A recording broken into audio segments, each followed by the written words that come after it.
我娘因生我弟弟难产而死，我爹在我娘的灵台上哭晕几次。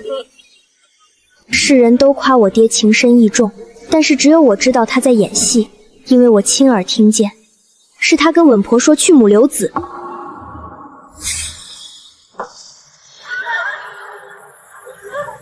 把这水端出去，换新的热水来！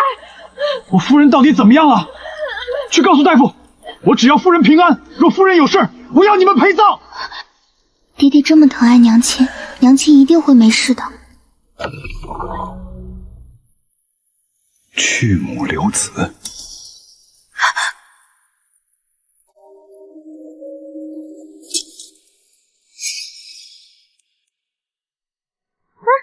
我不管你听到了什么，管好你的嘴，不许说出来。带下去。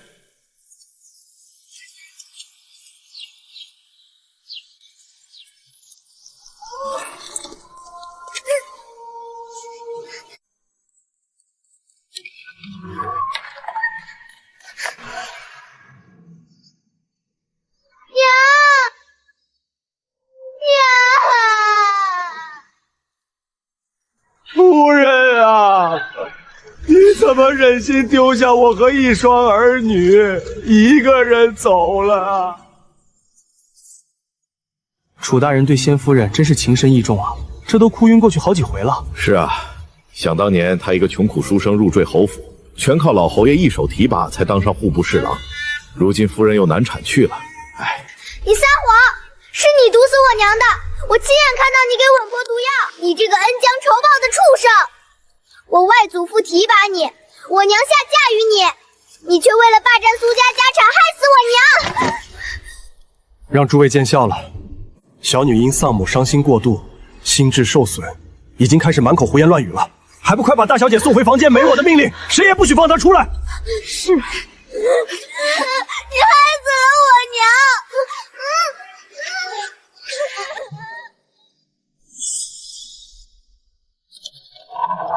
他想杀我，如果我死了，刚出生的弟弟也活不成，我必须活下去。是我疯了，是我看错了，我娘是难产死的。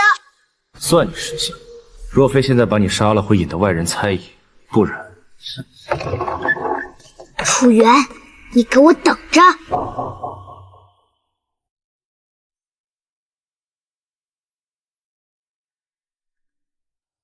见过柳夫人。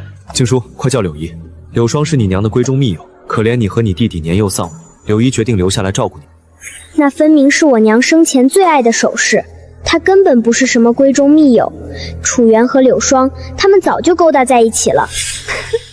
静书放心，以后就由我来照顾你。楚原，你一个入赘的穷书生，踩着我苏家人的尸骨上位，还在外私藏外室柳霜带着私生女鸠占鹊巢，这笔吃绝户的血债，我记下了。亲亲，你读书学琴辛苦了，快补补。静书啊，女孩子家学那些琴棋书画太苦了，柳姨使不得你吃苦，你什么都不用学，大不了回头咱们招个夫婿进门，这素菜清淡最养容貌，你多吃些。这也是侯府嫡长女该吃的规矩吗？外头送进我院子的好东西，转头就进了他的房里，你这捧杀的手段还要演到几时？侯爷切身自问，对静书视如己出，他怎能这般误会我？放肆！来人，请家法，给我狠狠的打！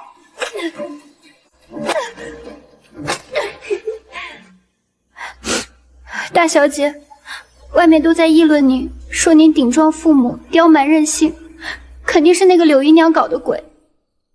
不急，终有一天我会让她付出代价。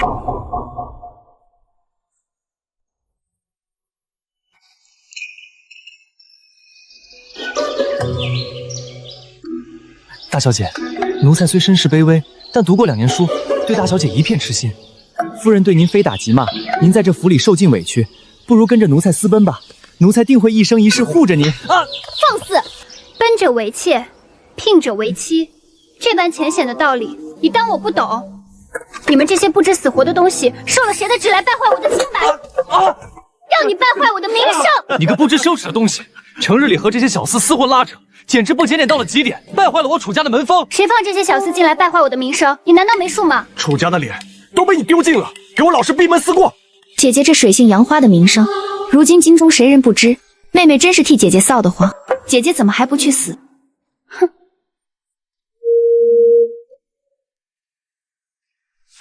娘，马上我就要及笄了，难道真让她霸着侯府嫡长女的位置去嫁人？气什么？她的名声早就毁了，等她及笄，我在偏远苦寒之地给她寻个人家打发了就是。还是娘有办法。可是苏志那个小狼崽子呢？放心，我已经挑了2个身段最好、最会伺候人的丫鬟送去他房里暖床，用不了几年，他就成个废人了。到时候整个侯府尽是我们娘俩的。少爷，冬日读书太冷了，夫人心疼您，特意让我们姐妹俩来专门给您暖床呢。少爷别背书了，让奴婢们伺候您吧。你们走开，我要读书。先生昨日才夸过我，快走开啊！不知廉耻的下贱胚子，你们安的什么恶毒心思？都给我滚出去！姐，大小姐饶命！奴婢是奉了夫人的命啊！别让我再看见你们！侯爷，我体恤侄儿冬日读书苦寒，特意挑了2个贴心的人去暖床。静书怎么能下这么狠的手啊？这传出去，又该说他残暴成性了。逆女，虐待下人，残暴不仁，你眼里还有没有规矩？父亲若觉得这是规矩，不如明日上朝去问问你的同僚，谁家会给7岁直童的房里塞2个专门暖床的通房丫鬟？你还敢顶嘴？把他给我绑起来！侯爷，宫里来圣旨了。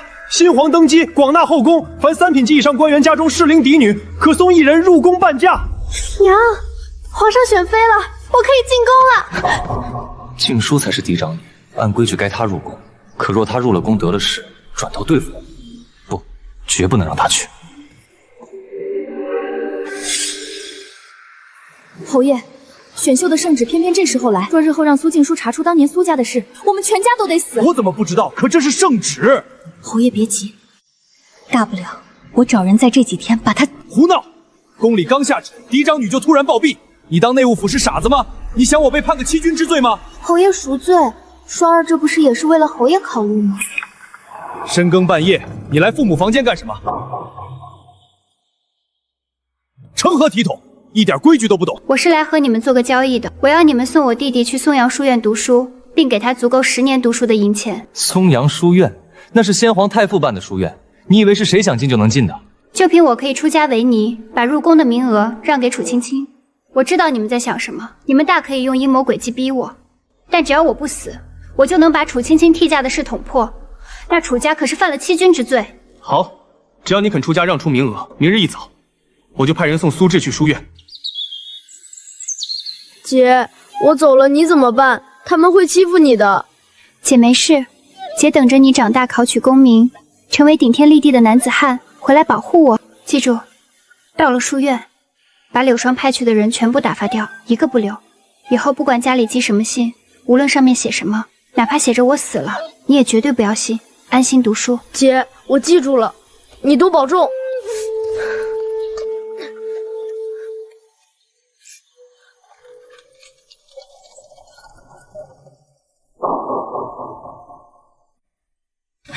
这姐弟俩感情真好。明日一早，我便出城，前往清新安落发为尼。从此，侯府再无苏静书，楚青青可以安心备选了。你能做到最好。娘，我终于能以侯府嫡女的身份入宫选秀了。凭我的姿色，定能将那些秀女全都踩在脚下。娘相信你，一定能艳冠6宫。可是娘，苏静书那个贱人从小就不安分，她真有那么好心去当尼姑？万一她只是缓兵之计，在背后给我使绊子怎么办？我总觉得不踏实。是啊，夫人，大小姐明日出城，真的就这么放她去当尼姑？万一她以后反悔……哼，斩草除根的道理我岂会不懂？她活着，青青的位置就永远不稳。去联系城外的黑风寨，告诉他们，明日清晨出城的官道上有一辆没有护卫的马车，事情做得干净点儿，我要他死无全尸。夫人放心，小的明白。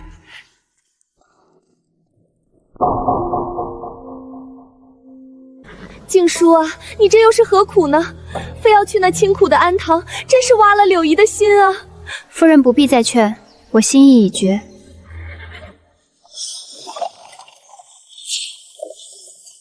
停下！把车里的人和钱财都交出来！和我无关啊！果然迫不及待要动手了吗？此路是我开，此树是我栽。要想从此过，留下买路财。哟，这马车里好像还藏着个娇滴滴的小娘子呢，快出来让哥哥们快活快活！不好，马惊了，快躲开！连人带车都掉下去了，肯定死透。这银子赚的也太容易了。哼，算他倒霉。走，回去复命。柳霜，想不到吧？昨日我就提前来准备好了金蝉脱壳的东西，如今曾经的苏静书已经死了，接下来是时候该去找个干净净的新身份，堂堂正正的杀回去了。侯爷，我们在崖底搜查过了，马车摔得粉碎，到处都是血迹和撕裂的衣服碎片，只怕大小姐的尸首已经被山里的野兽叼走分尸了。静书啊，我苦命的女儿啊，你怎么就这么抛下我们走了？连个全尸都没留下，你让我可怎么活？我楚元上辈子造了什么孽，竟让我白发人送黑发人？哎，连官差都说没救了。这永川侯夫人真是个有情有义的慈母啊！就是啊，那苏大小姐平时就刁蛮任性，不懂得珍惜这片慈父慈母的心肠。楚元、柳霜，既然你们那么想我死，那我就成全你们。不过你们的好日子也快到头了。公公，新提拔的张公公今天又把咱们内务府的采办权扣了一半，说是皇上的意思。知道了，没用的东西，滚下去吧。你是何人？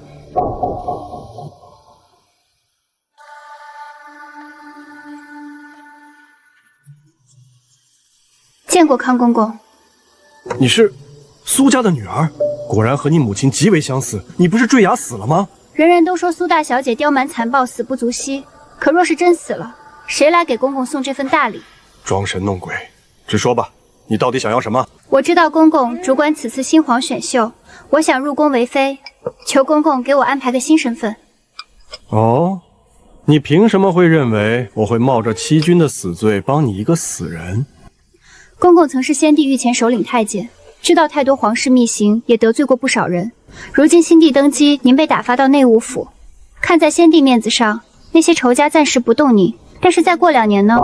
说句难听点的，等先帝的恩情淡了，说不定哪日公公就不明不白的死在宫里了。世家贵女都有自己的家族，她们入宫是为了家族荣耀，根本不会受公公摆布。而我孤身一人，身后没有家族牵绊，只有满腔的血海深仇。我愿成为公公在后宫最锋利的一把刀，您助我入宫复仇，我护公公晚年周全。为表诚意，我愿尊公公为义父。女儿苏静书见过爹爹。这丫头够狠也够聪明，为了复仇连身段都能放得这么低。反正我现在的处境也是被新朝的人排挤等死，不如拿她去赌一把大的。快起来！谢父亲。既然是一家人了，为父自然要为你打算。锦州知府之女苏婉，这个新身份如何？锦州知府？这锦州知府祖上和你外祖父老永川侯是同宗，虽出了五房，但血脉同源。日后若有人怀疑你这张脸，这便是最好的说辞。义父深谋远虑，从今往后世上再无苏静书，只有锦州知府之女苏婉。婉儿，过来看看，这是内务府刚拟定的新晋后宫秀女名册。婕妤，她竟然一进宫就封了婕妤。你父亲楚元如今是户部侍郎，又承袭了永昌侯的爵位，风头正盛。楚青青也是这批新进后宫的秀女中位分最高的一个。你借着锦州知府的由头，最多也只能封才人，才人与婕妤中间差了3级。婉儿，你切记要避其锋芒，莫要提前暴露了自己，招来杀身之祸。隐忍，我在侯府已经忍了10年了。这一次入宫，我若是再退让，岂不是白死了一回？楚婕妤，您这身衣裳可真漂亮。您可是咱们这批姐妹里唯一的一位刚进宫就封了婕妤娘娘的呢，以后还要仰仗姐姐多照顾。那是自然，我爹可是户部侍郎，等我日后侍寝生下皇子，哪怕是妃位我也做的，到时候少不了你们的好处。楚青青，就算你靠着楚元吃绝户换来的权势爬到了婕妤的位置，也掩盖不住你这副愚蠢跋扈的样子。爬得越高，摔得越惨。锦州知府之女苏婉封才人，赐居启祥院。谢皇上隆恩。苏静书，你不是死了吗？楚婕妤在叫谁？臣妾乃锦州知府之女苏婉，并非婕妤口中的人物。婕妤可是认错人了？你少在这装神弄鬼！你这张脸换成灰我都认识。楚婕妤息怒，这新晋秀女的名册乃是经过内务府层层核查，加盖了大印的。婕妤大庭广众之下拉扯宫人，若惊动了圣驾，怕是担不起。本宫倒要看看你能装到几时，咱们走着瞧。才人，楚青青果然没按耐住，已经拿银子买通了内务府的小太监，在查你在启祥院的饮食起居了。他既想查，义父便帮他一把。帮他？把内务府的记档漏给他，就说我喜好甜食，茶水里爱放竹叶。最要紧的，告诉他我左肩上有一块烧伤的旧疤痕，从不让人近身伺候。才人这是想引蛇出洞，可一旦他去皇后那里告发，闹起来，你难免要受皮肉之苦啊。义父只需记住，明日秦安，一旦未央宫闹起来，务必想尽一切办法将皇上的圣驾引过去。我要让他亲眼看一场好戏。苏才人，楚婕妤向本宫荐举，说你并非锦州知府之女苏婉，而是永川侯府那坠崖身亡的嫡长女。你可知冒名顶替乃是欺君大罪？臣妾确是苏婉，臣妾不知楚婕妤为何要冤枉臣妾。冤枉？我查得清清楚楚，你在启祥院的饮食习惯跟苏静书一模一样。楚婕妤，这天底下饮食习惯相近的人多了去了，你若只有这点证据，还是别在这未央宫丢人现眼了。皇后娘娘，臣妾有铁证，苏静书的左肩上有一块我当年亲手用烛火烫出的烧伤疤痕。苏才人，你可听清了？你可有话要辩驳？只要扒开他的衣服验一验，立刻辨知真假。臣妾之父虽只官居四品，但也教导臣妾人要有气节。大庭广众之下让臣妾宽衣解带，这是对臣妾的羞辱。那你就是做贼心虚。你们看清楚了，妖术，你肯定是用妖术掩盖了疤痕。皇后娘娘，让人搜他的身，用水洗他的肩膀。楚青青，这么多年我苦读医术，就是为了有一天能让你们付出代价。去，替苏才人净身。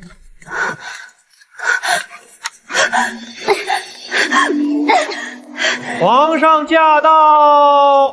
臣妾今日受此奇耻大辱，已无颜苟活于世，臣妾冤枉。这是怎么回事？皇后就是这样替朕治理后宫的吗？皇上息怒，快把人送回启祥院。薛太医，皇上明鉴，是楚婕妤无端指认苏才人冒名顶替，非要当众扒开苏才人的衣裳查验伤疤，苏才人不堪受辱，这才悲愤自戕啊！皇上明察，此事与臣妾无关啊！够了！不是的，皇上，臣妾有证据。后宫之中竟敢行此等逼迫妃嫔宽衣的阿杂之事，把楚婕妤给朕拖出去！臣妾冤枉了，臣妾冤枉了，皇上，臣妾冤枉啊！楚婕妤无事生非规矩还没有学好，先贬为美人，闭门思过3个月。皇上，面对污蔑，竟真敢以死明义。这后宫里的女人遇到事向来只会哭哭啼啼，百般辩解，倒真没见过性子这般刚烈决绝的。安神香的时间掐得真准，等我在后宫立稳脚跟，弟弟也就可以不用再担惊受怕了。苏才人，奴才奉皇上口谕来给您送进贡的新鲜物件。有劳公公了。圣上还说今晚会到启祥院用膳，请娘娘准备着。给皇上请安。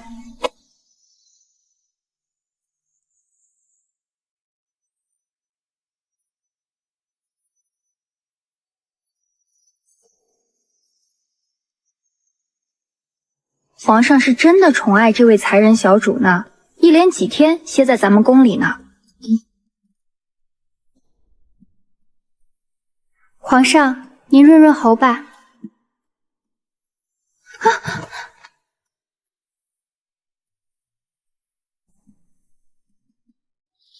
启祥院那位近来真是恩宠不断啊！刚刚看到圣上带着来喜公公又往那边去了呢，可不是嘛？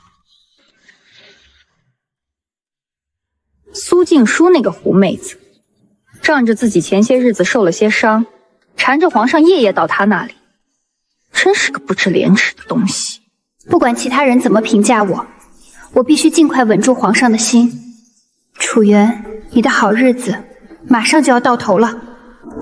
前些日子康公公同我说，皇上喜欢吃先皇后做的点心，你去帮我打听一下，先皇后生前身边的嬷嬷如今住在哪个下房。是。才人主子，您怎么来这等污秽晦气的地方？这袋子里的银钱，加上太医院专治小儿伤寒的药，足够救回你孙儿一条命。主子大恩大德，老奴就是做牛做马也无以为报。不知主子要老奴做什么？我要你教我，先皇后当年是如何给皇上做点心和烹茶的。这先皇后的事，宫里历来是忌讳，若是被查出来，忌讳重要，还是你孙儿的命重要？我要学的东西，你必须毫无保留地交给我。这笔交易做还是不做？老奴定当倾囊相授。方才的银钱和药是买先皇后的方子的价钱，这个留着给孩子病好后买些吃食。这下房阴冷，尽早拿钱去内务府疏通，换个干净的住处。主子大恩，老奴永世不敢忘。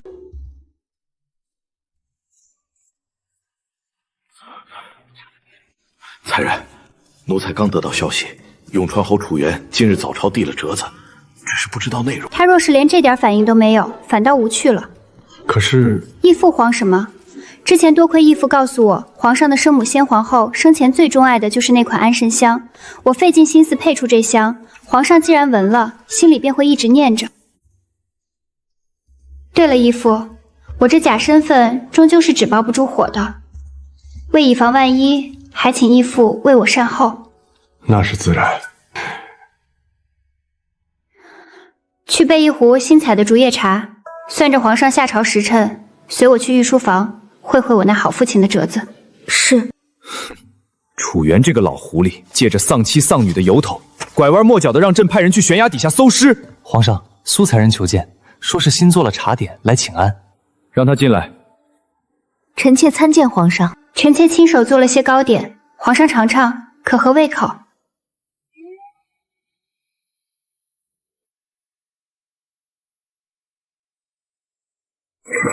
放肆！臣妾不知犯了何错。先是松针熏香，现在又是这独一无二的糕点做法。说是谁派你来的？是谁把先皇后的私密喜好透露给你的？皇上，臣妾没有，这是臣妾在锦州老家时母亲教的做法呀。还敢狡辩？世上哪有这么多的巧合？你刻意模仿先皇后，究竟想从朕这里得到什么？启禀皇上，永春侯楚大人派人加急送来密报，说事关苏才人身份，有欺君之嫌。好得很。你自己来看。楚元查出锦州知府之女，早在3岁时便已夭折。枉朕还真以为你是什么刚烈决绝的女人，原来从头到尾楚家就没冤枉你。臣妾冤枉，这分明是楚大人要置臣妾于死地。来喜，将这满嘴谎言的女人押回启祥勋，严加看管。皇上，臣妾冤枉啊！没有朕的旨意，任何人不得探视她。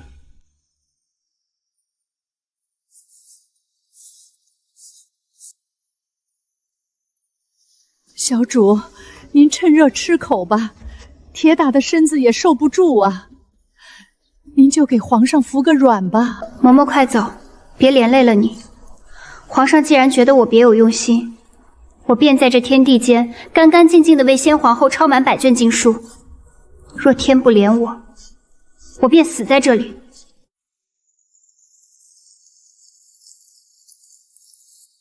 皇上，启祥院那边传话，苏才人被禁足这5天，水米未进。今夜他跪在雨里，说冲撞了先皇后的喜好，罪该万死，要用自己的命给先皇后抄完100卷祈福经文。他满嘴谎言，刻意逢迎欺骗朕，如今就算死在雨里，也是他咎由自取，谁也不许去救。启禀皇上，奴才奉命彻查，取回了卷宗。经核实，锦州知府之女苏婉确有其人，当年夭折的乃是府中一个不受宠的庶女，此乃锦州府衙10年前的证明，绝无造假可能。楚原竟敢用假情报愚弄朕，被撵去启祥院，快！苏婉，你疯了吗？皇上，臣妾没有骗你。太医，给朕把整个太医院都叫来！行了，把药喝了。臣妾谢皇上隆恩，臣妾能保住性命已是万幸，不敢再奢求其他。朕查清楚了，锦州之事是楚原捏造密报欺君罔上，朕已下旨申斥永川侯，罚俸半年。婉儿，朕不再疑你。臣妾此生从此分明了。传朕旨意，才人苏氏，温婉纯善，即日起晋封为美人，赐紫金步摇1只，蜀锦10匹。臣妾谢主隆恩。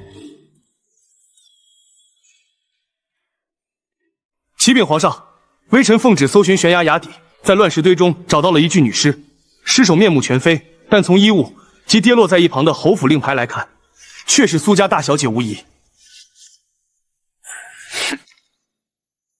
楚原天天在朝堂上哭诉，非要活要见人，死要见尸。传旨下去，将尸首赐还永昌侯府。是。传皇上口谕：永川侯楚原痛失爱女，连日上折，恳请寻回尸骨。皇上体恤，已命人在悬崖崖底寻得苏家大小姐遗骨，特赐还侯府。念楚大人忧思过度，特允闭门休养半月，不必上朝了。微臣领旨谢恩。侯爷，难道这真是苏静书那小贱人？她真死了？管他是不是，皇上这是在借机敲打我。皇上宁可认一具面目全非的女尸，也要保住那个苏婉。这段时日你给我安分点，别再去招惹是非。皇上，喝口茶歇歇眼睛吧。有你在身旁，朕连这繁杂的奏折都觉得顺眼了许多。婉儿，你怎么了？臣妾不知，只觉得胃里憋闷泛酸。恭喜皇上，贺喜皇上，苏美人已有近2月的身孕了。好，传朕旨意，苏美人孕育皇嗣有功，即日起晋封为柔妃，赏星光云锦10匹，东珠1壶。臣妾多谢皇上恩典，如今我终于有了身孕，今后皇上就算看在皇子的面子上，也不会允许楚原动我的。皇子的生母不能有污点，等生下皇儿，自然就是我复仇的时候。奴才恭喜柔妃娘娘，贺喜柔妃娘娘。如今怀有身孕，皇上可是更加重视您了。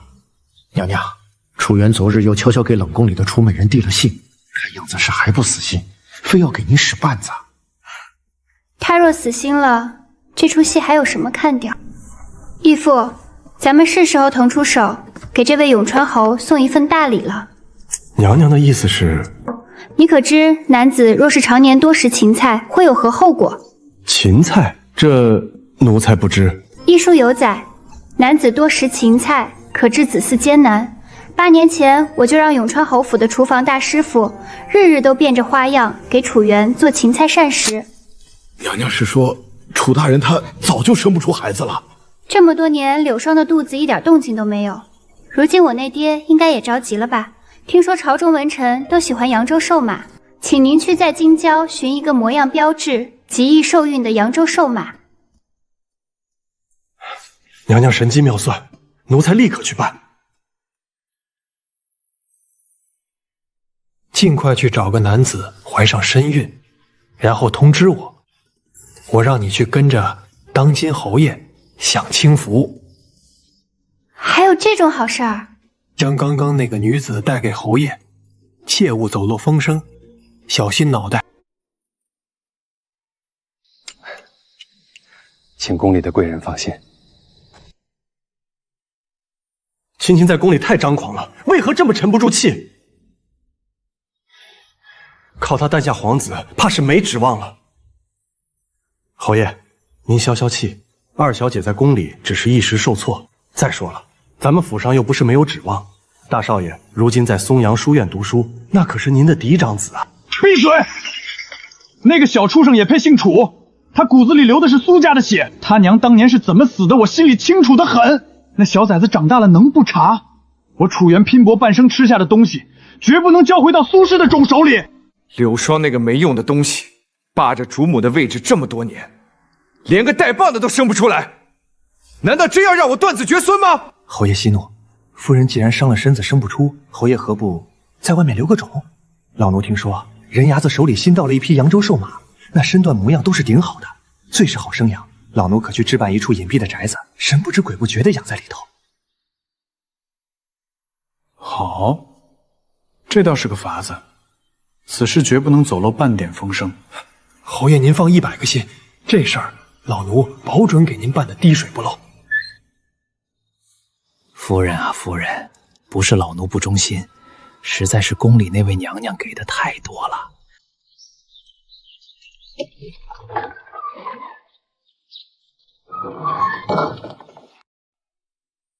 你还说呢？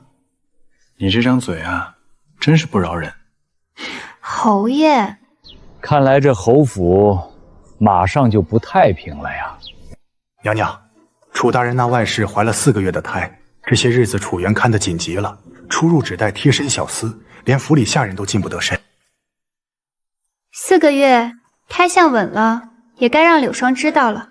楚原上朝之时，你让人匿名给柳霜递个信，把外舍的住处说清楚。奴才明白，这就去办。我要的就是楚原府中内乱。贱人，竟敢怀老爷的孩子，还藏到现在，我看你是活腻了！夫人饶命，饶命啊！还敢狡辩，给我打，打到他把这个孽种流掉为止！老爷，姨娘她小产了。你说什么？不是让你们好好伺候吗？今日主母带着一群老婆子来我们院里，对姨娘拳打脚踢，不一会儿姨娘就被打得晕了过去。大夫来瞧，说是已经保不住了，还是个已成型的男胎。柳霜，这个毒妇！楚原，你养外室也就罢了，还让她怀了孩子，眼里还有我这个正妻吗？我就是要杀了这个孽种！今日我就打死你这个毒妇！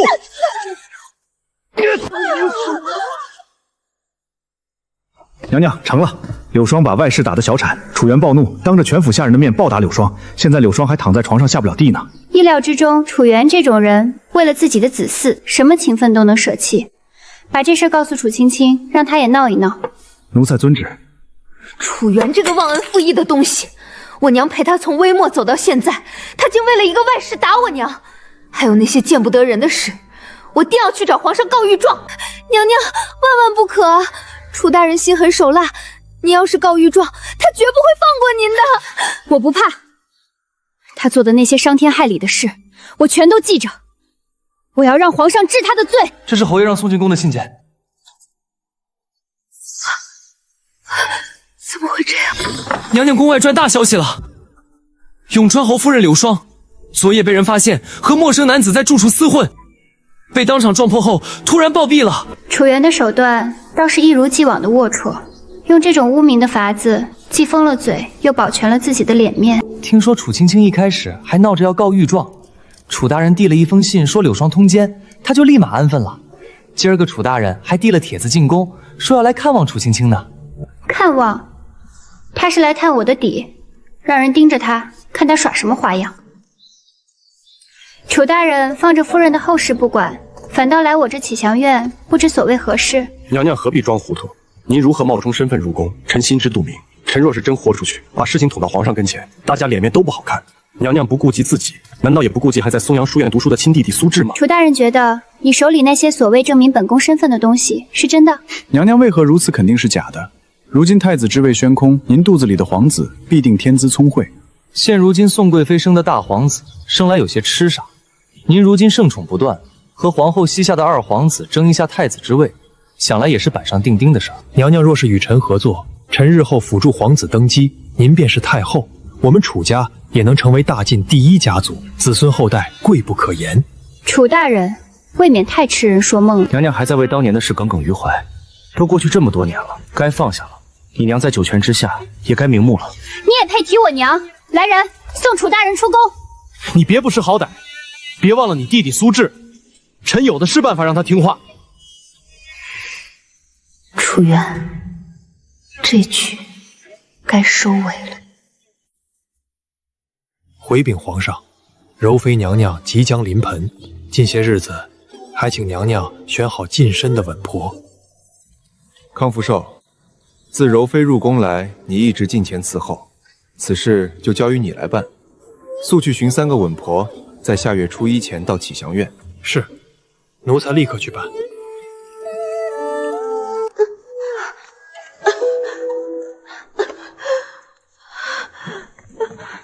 小桃，快去请太医和稳婆，再速去通知皇上，娘娘要生产了。皇上，刚刚启祥院那边派人来传话说，柔妃娘娘要生产了。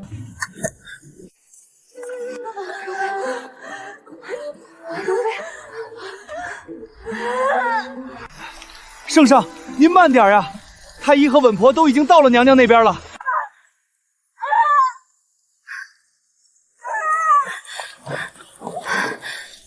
陛下勿急，柔妃和皇儿定会母子平安的。生了，柔妃娘娘生了，恭喜皇上喜得皇子。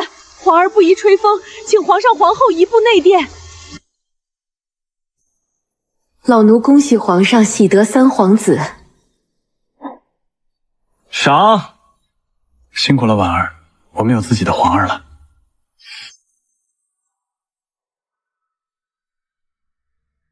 我们就叫她启儿吧。启儿乖。奴才恭喜柔妃娘娘喜得皇子。义父这是做什么？为何行如此大礼？快请起。如今我在宫中也算说得上话，之前跟义父说的那些依然有效，往后我们守望相助。等义父100年后，我定会为您养老送终。那奴才就不打扰娘娘休息了，奶娘已经准备好了，都是谁的清白？家里一家老小的卖身契都在奴才手上，信得过。去吧。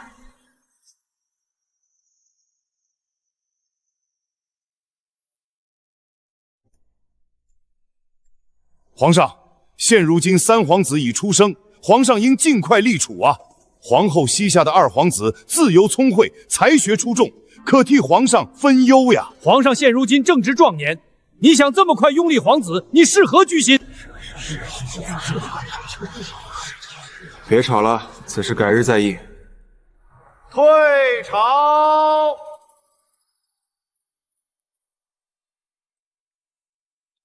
为何近几日每顿餐食里面都有芹菜？为何近几日的餐食里面都有芹菜？是宋贵妃吩咐的，说是御医说了，芹菜能清热解毒、养血美颜，所以现在宫中定期都会给各宫送芹菜。你去叫康公公过来，就说本宫有事吩咐，现在就去。是。芹菜一事，我只跟你提起过，你为何要告知宋贵妃？皇后有嫡子2皇子，宋贵妃有长子大皇子。如今你有3皇子，而太子之位只有1个，宫里不可再出现另外皇子了。宋贵妃出手，总比你出手要好。这件事可是你亲自跟宋贵妃说的？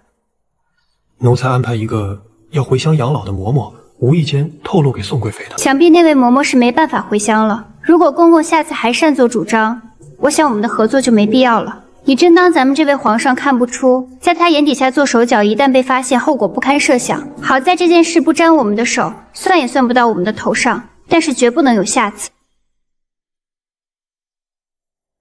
娘娘，刚刚侯府的小厮来传话，说楚元那边拿到了证明您假身份的证据，让您尽快与他合作，扶持咱们小皇子当储君。证据？看来康福寿这个老狐狸终究是忍不住了。非要和楚元一起来掺和太子之争，是时候试探一下他了。不知柔妃娘娘深夜叫奴才前来，所谓何事？楚元跟我说，你给了他我的假身份证明，如今他要去告发我。娘娘，想必是楚大人发现了奴才与您的关系，对你我的离间之计呀，还请娘娘莫要相信。义父说的也对，我和楚元，你选择楚元那真是太傻了。毕竟太子之位很快就是启儿的了。你可知本宫现如今为何如此自信？奴才不知，还请娘娘赐教。大皇子和2皇子自小便是势同水火，不管谁成为太子，另外一方必然活不了。皇上怎么可能送亲子去死？只有启儿和他们没有恩怨，等启儿成为太子，那2位皇子成年去藩地，远离京城，那就都可以活命。娘娘英明，奴才定为娘娘效犬马之劳。看来是有人利用康福寿把我当棋子呢。今日我赤裸裸地暴露出自己对太子之位的势在必得，想必定会刺激到背后之人，所以对方肯定会动手，只是时间问题。但是谁笑到最后还不一定呢。你去帮我检查一下启儿的衣物和我的吃食，拿到太院请太医看一看，是否有什么问题。娘娘，您的吃食和小主子的衣物已经让太医看过了，未发现异常。那就好，近些日子你多留意些。娘娘，最近老奴发现三皇子有些厌厌的，看见人也不笑，多数时间都在睡觉。快去请太医。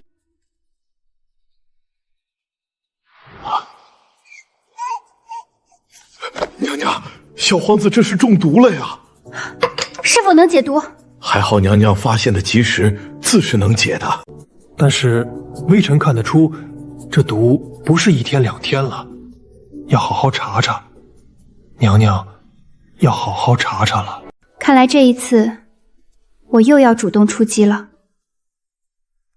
来人，将启祥院封锁，请皇上和皇后和宋贵妃过来。来人，将接触过启儿的所有人都给朕押下去，等朕亲自审问。如今三皇子如何了？幸亏柔妃娘娘发现的及时，小皇子并无大碍。无碍就好。是。毒害皇子，胆大包天，必须追查到底。宋贵妃说的对，此事必须要好好查查，从内务府先开始，然后再到各宫。启禀皇上，奴才将奶娘和下人房间内都搜过了，并未发现异常，也对他们用了刑，都是矢口否认。对奶娘们吃的食物进行查验。微臣已经查验奶娘们的食物，确实有毒。进入奶娘体内后，进入乳汁，虽然毒量不大，但是长此以往，岂有此理！给朕搜！是。皇上，奶娘虽然是奴才找的，但是奴才真的没有下毒啊！启禀皇上，刚刚侍卫在御膳房发现了可疑，将相关人带上来。皇上，微臣罪该万死，一切都是宋贵妃要求的。是宋贵妃说芹菜害不死人，只会让皇上子嗣艰难，微臣知错了。和芹菜有何关系？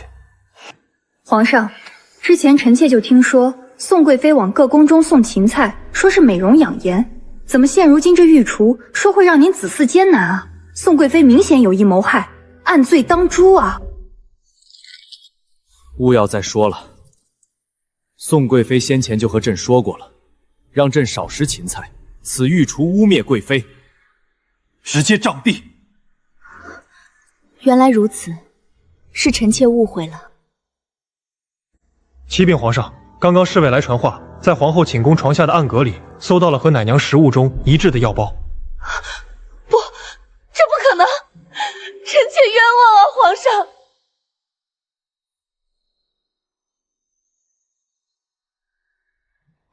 皇上，定是有人要害臣妾呀！你是不是冤枉？朕会好好查的。来人，将皇后带回宫，无诏不得出。臣妾真的冤枉啊，皇上！宋贵妃，你先回宫。是。说吧，真相是什么？皇上恕罪，是皇后刻意挑拨我和宋贵妃之间的关系。芹菜不利子嗣的事，是我跟康福寿说的，是我用来对付楚大人的。皇后刻意利用康福寿将芹菜之事告诉宋贵妃，挑拨臣妾和宋贵妃。皇后又因前些日子的立楚之争对启儿下手，准备把所有事推给宋贵妃，一箭双雕。康福寿先前试图拉拢臣妾，争夺储君之位，以保他晚年周全。但是臣妾本就无心，只求启儿能够平安成长。没想到康福寿竟然投靠皇后。前些日子，臣妾试探康福寿，说启儿日后定是太子。他立马告诉了皇后，臣妾心里不安，安排身边公公去跟随着皇后和贵妃身边近身伺候的丫鬟。发现15那天夜里，趁着贵妃外出，皇后身边的晴儿到贵妃殿外的树下埋了药包。臣妾派人通知了宋贵妃，又将芹菜之事告知，这才让宋贵妃逃过一劫。启儿也无大碍，不然后果不堪设想啊！皇上，这明显就是皇后的计谋啊！害了我们的皇儿，又栽赃给宋贵妃，臣妾与宋贵妃无非是为了自保啊，这才差人在皇后那里放了药包，求皇上恕罪。一个个都算计。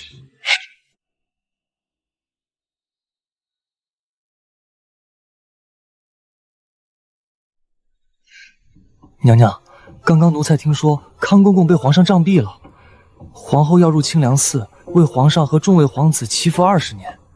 这次本宫谢谢你，不过别以为你帮了本宫，本宫就会喜欢你。本宫还是讨厌你，你抢了皇上的宠爱，但是我不会用下作手段。之前芹菜事件确实是被皇后和康福寿迷了心窍。母妃，母妃，弟弟可真可爱。快将三皇子给嬷嬷，你力气小，抱不住他。本宫怀松儿的时候出了一些事，松儿是早产，所以天真烂漫了一些。其实是皇后下的药，她早年无孕，本宫才成了太子良娣，却想不到皇后也接着有孕，她就给本宫下药了。母妃，母妃，柔妃娘娘这儿的糕点好好吃，我刚刚吃了，比你做的好吃多了，怪不得父皇总往柔妃娘娘这边来。你个没出息的小家伙！就算我的松儿有些痴傻又怎么样？反正太子之位本宫还是要争，反正不给皇后的儿子当太子。不过你放心，本宫不会对你和三皇子下手，本宫不屑这么做。不过当初给皇上吃芹菜，不是担心皇子多了抢夺太子之位，只是因为本宫怕皇子多了，皇上就不疼爱松儿了。信不信由你，本宫不是那种为太子之位不择手段的人。松儿走了，我们下次再到柔妃娘娘这边来。你若在这宫中有难处，可随时来找本宫。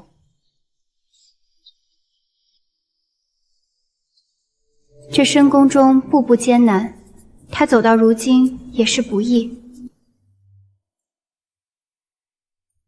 烦请公公通传，就说永川侯楚元带着柔妃娘娘的亲弟苏志求见娘娘。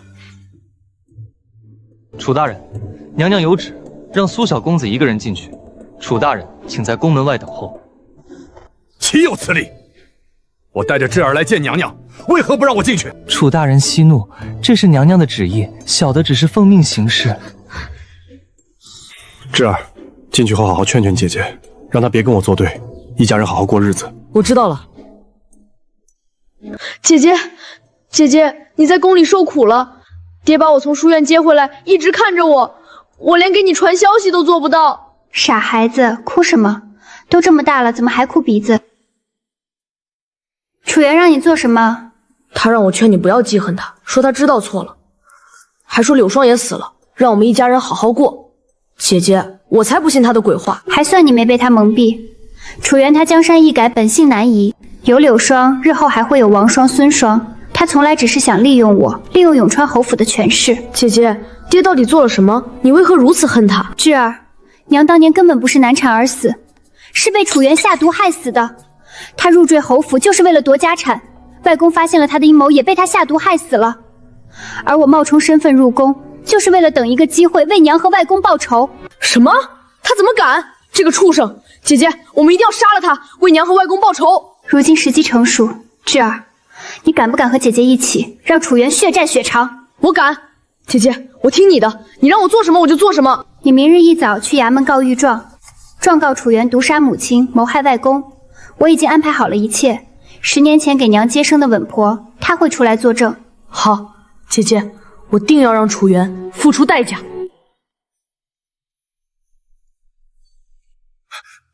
大人，小人有罪。小人到了永川侯府苏夫人的墓，可小人发现苏夫人的骨头都是黑色的，明显是中毒而死啊。苏老侯爷当年为百姓做了那么多好事，苏夫人怎么会是中毒而死呢？小人实在不忍心，特来自首。冤枉！学生苏志，永川侯府嫡子，状告亲父楚元毒杀母亲苏氏，谋害外公苏老侯爷，求大人为学生做主。哎，你听说了吗？那个楚元残害发妻啊！这明显是想要吃绝户啊！老永川侯不会也是他害的吧？怕不是也有蹊跷啊？没想到永川侯楚大人竟是吃绝户的主啊，简直是恩将仇报啊！是啊，亏了老侯爷一手提拔他，没想到养了头白眼狼啊！松阳书院学生苏志有冤啊！恳请皇上主持公道！真是啊！松阳书院学生苏志有冤啊！启禀皇上，宫门外有人敲响了登闻鼓，来人声称有要案，要面圣告御状。带上来。草民要状告楚原宠妾灭妻。当年他入赘苏家，为了夺取永川侯的爵位和家产，买通稳婆，毒杀发妻苏氏，甚至暗害草民的外祖父老侯爷。逆子，你疯了不成？你才12岁，懂什么宠妾灭妻？定是受了奸人蛊惑，竟敢构陷亲生父亲！皇上，微臣冤枉。草民手中有当年稳婆画押的血书，且稳婆本人就在殿外候审，求皇上开棺验尸，还苏家满门一个公道。人带上来，朕倒要看看楚原你到底做了多少天怒人怨的事。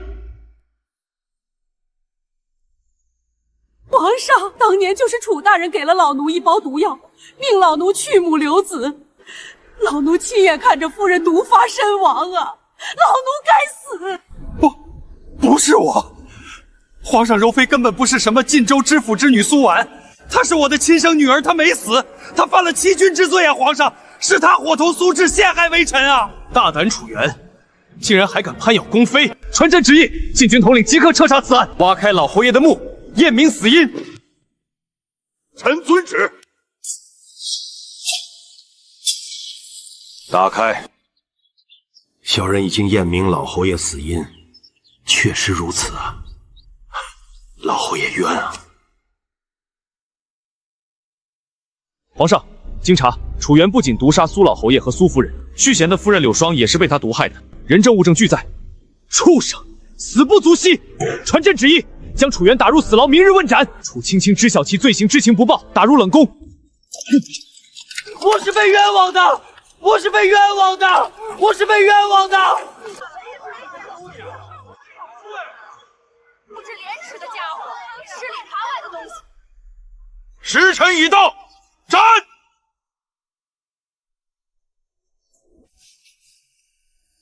听说了吗？楚大人贪赃枉法，杀妻求荣，今天午时已经要在菜市口斩首了。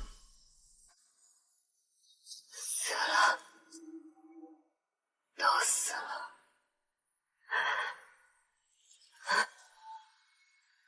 苏青说：“你赢了。”琪儿，跟着哥哥跑慢点儿。三弟慢点儿，哥哥保护你。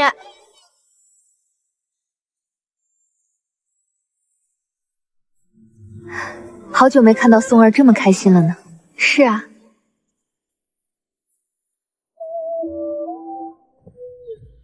娘娘，刚刚冷宫那边传来消息，说是楚才人没了。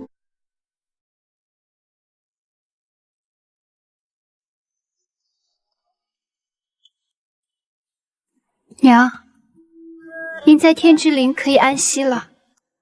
女儿和智儿为您报仇了。